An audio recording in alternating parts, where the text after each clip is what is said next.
السلام علیکم ورحمۃ اللہ وبرکاتہ نحمدہ ونصلی علی رسولہ الکریم اما بعد فاعوذ باللہ من الشیطان الرجیم بسم اللہ الرحمن الرحیم رب اشرح لی صدری ویسر لی امری واحلل عقدۃ من لسانی یفقہوا قولی ربنا زدنا علما اللہم فقہنا فی الدین آمین یا رب العالمین۔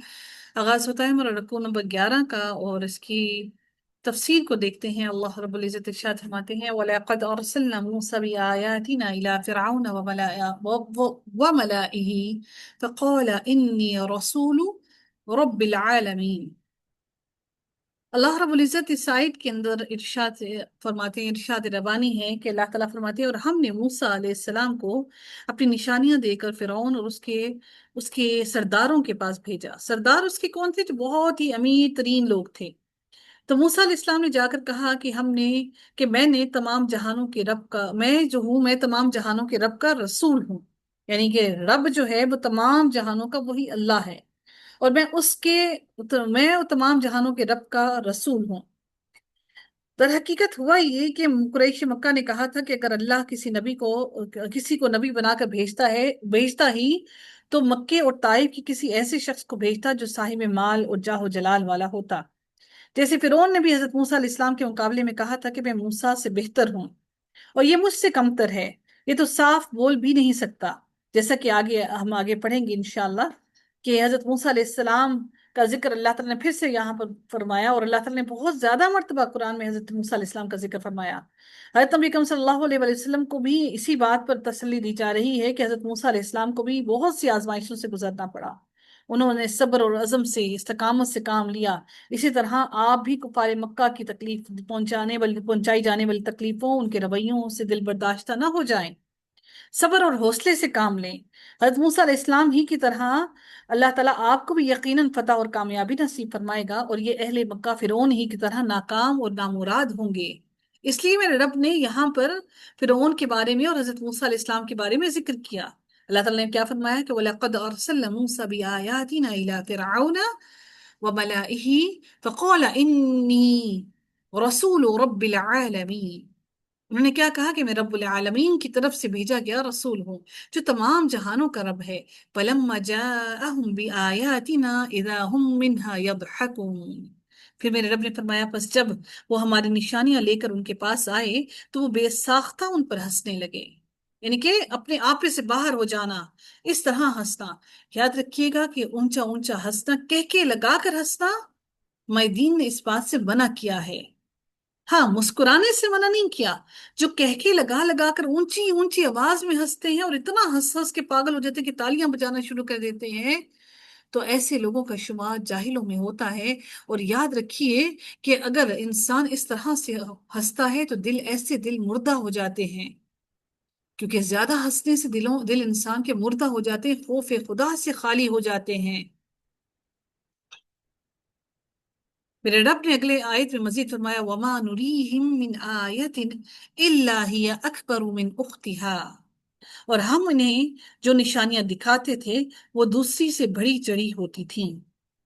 اچھا، یہاں پر جب حضرت موسیٰ علیہ السلام نے فرعون اور اس کے درباریوں کو دعوت توحید دی تو انہوں نے ان کے رسول ہونے کی دلیل طلب کی۔ انہوں نے پوچھا کہ کوئی دلیل اور کوئی معجزہ لے کر آؤ جو اللہ تعالیٰ نے ان کو عطا کیا، جنہیں دے کر انہوں نے حضرت موسیٰ علیہ السلام کا مذاق اڑانا شروع کر دیا اور کہا کہ یہ کون سی ایسی چیزیں ہیں، یہ تو جادو کے ذریعے ہم بھی پیش کر سکتے ہیں، یہ سب کچھ تو ہم بھی کر سکتے ہیں، اس میں نیا کیا ہے؟ وَمَا نُرِيهِم مِّنْ آیَةٍ إِلَّا هِيَ أَكْبَرُ مِنْ أُخْتِهَا۔ اللہ تعالیٰ فرماتے ہیں اور ہم انہیں جو نشانی دکھاتے تھے وہ دوسری سے بڑی ہی چڑھی ہوتی تھی، یعنی ان نشانیوں سے وہ نشانیاں مراد ہیں جو طوفان، ٹڈی دل کا ان پر حملہ ہونا، ان کی فصلوں پر جوئیں، مینڈک اور خون وغیرہ کی شکل میں یک کے بعد دیگرے جو اللہ تعالیٰ نے ان کے اوپر عذاب نازل کیے، یہ تمام اللہ تعالیٰ کی طرف سے ان کو دکھائی جانے والی نشانیاں تھیں تاکہ وہ ان عذابوں سے ڈر کر اللہ تعالیٰ کی طرف لوٹ آئیں۔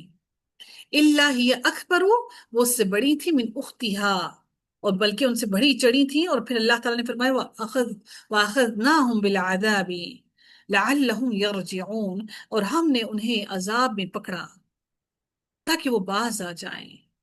مقصد ان نشانیوں کا، اس عذاب کا کیا تھا؟ کہ وہ نبی کو جھٹلانے سے باز آ جائیں، وہ رک جائیں، وقالوا، اور انہوں نے کہا، یا ایہا الساحر ادع لنا ربک بما عہد عندک اننا لمہتدون۔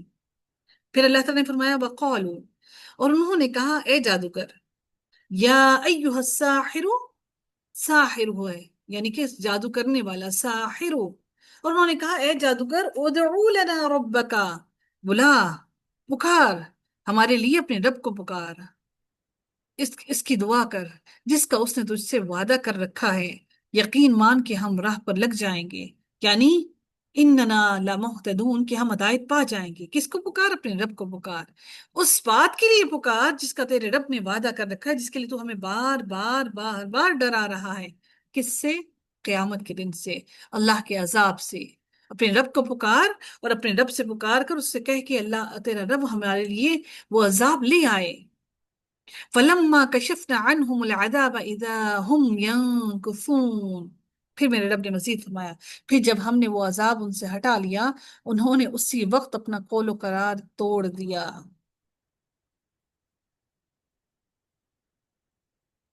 یعنی اللہ تعالیٰ نے جب ان پر عذاب وہ آیا، اللہ تعالیٰ نے جب جیسے ہی ان کا وہ عذاب ان سے پیچھے کر دیا۔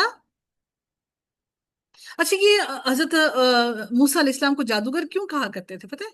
ان کے نزدیک یہ خطاب کرنا، جادوگر کہہ کر خطاب کرنا بڑا باعث شرف تھا، کیونکہ وہ جو جادوگر جو ہوتا تھا نا، ان کا وہ بہت ہی پڑھا لکھا، بہت ہی ماہر ترین ہوا کرتا تھا۔ وَقَالُوا يَا أَيُّهَا السَّاحِرُ، انہوں نے کہا کہ اے جادوگر اپنے رب کو پکار ہمارے لیے، تو پکار ہمارے لیے ہم اپنے رب کو، اور اگر تو وہ ساری چیزیں لے آیا ہمارے پاس، اور تو ہم ضرور یقیناً ایمان لے آئیں گے۔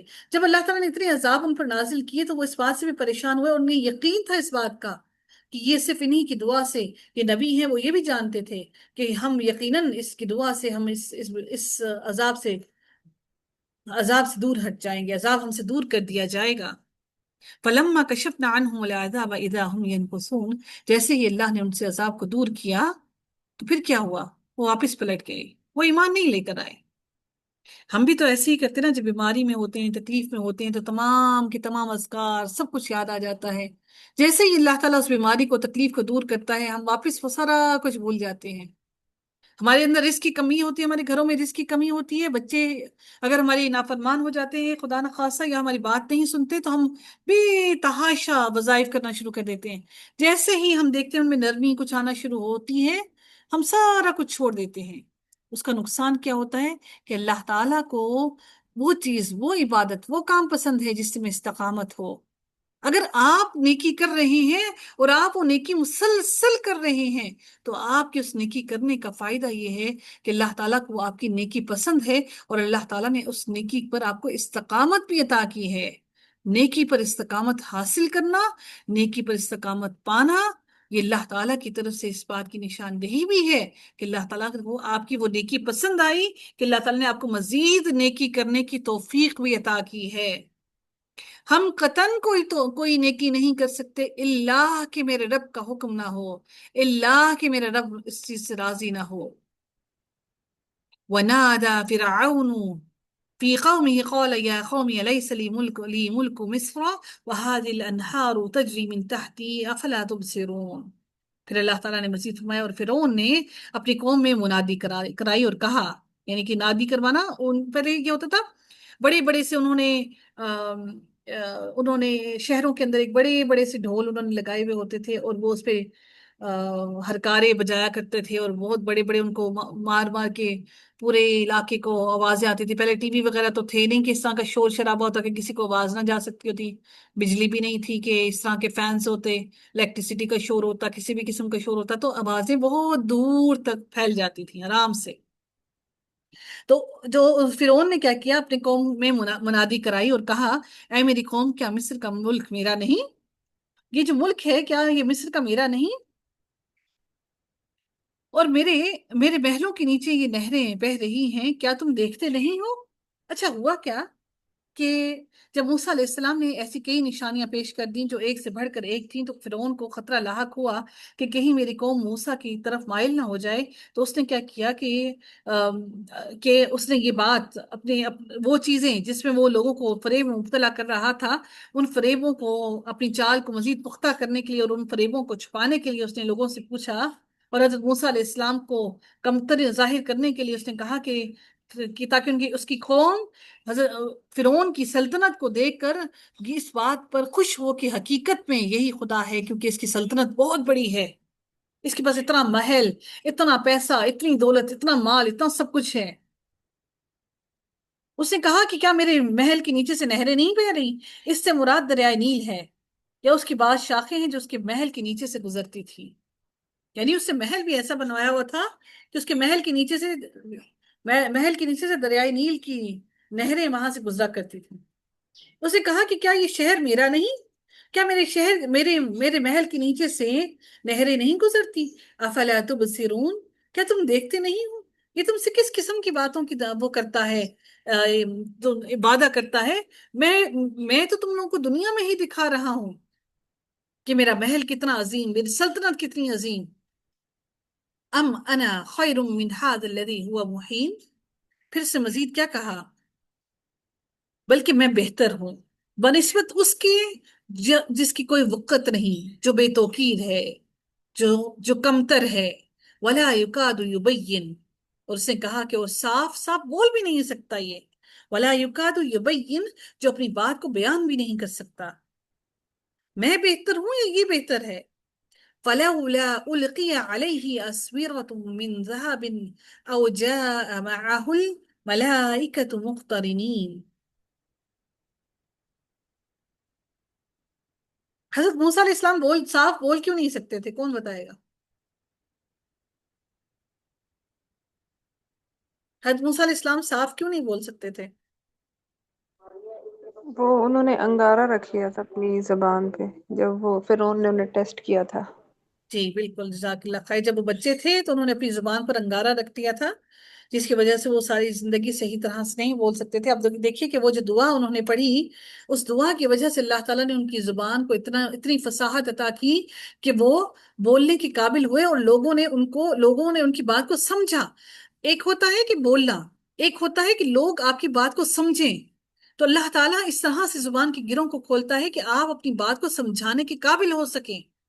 تو یہ دعا بہت بڑی ایک معجزہ ہے، ایک بہت بڑی اللہ تعالیٰ کی طرف سے ہم سب کے لیے ایک رحمت ہے کہ اللہ تعالیٰ نے وہ دعا ہم سب کو سکھا دی اس قرآن کے اندر.